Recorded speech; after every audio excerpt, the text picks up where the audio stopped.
When I look back at my childhood, I can see how deeply the need to be accepted shaped me, right? I grew up with my dad's side of the family, and because they didn't like my mom, I was often caught in the middle of their rejection. I had older sisters from different moms who were adored by my aunts, but I could always feel the difference, right? They bought them clothes, shoes, told them how gorgeous they were, and they spent time with them, and not once did they think to do the same for me. But as a kid, I didn't care about material things. I just wanted to belong. I just wanted to feel like I had a family. So I begged for attention, trying to be a part of something, even if that meant accepting their coldness, accepting their favoritism, their rejection. Because I also saw how my mom was being treated and how little my dad did to stand up for her. So the lesson that I absorbed was clear. Tolerate the mistreatment, tolerate the rejection, be grateful for the scraps of attention that you get, because it was always like, remember, this is your family, suck it up, it's not a big deal.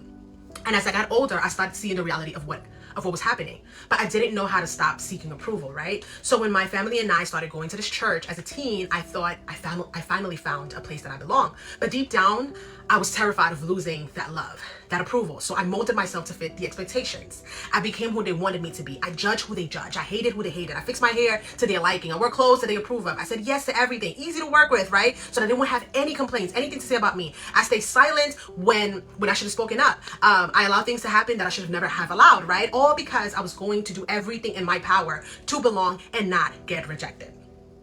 If I could just show them that I am good enough for them, I surely won't get rejected ever again, right?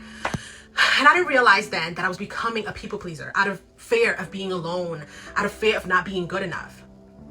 But now when I think of that little girl, I just want to hug her and tell her how amazing she is, just as she is, that she never needed anyone's approval to be worthy of love.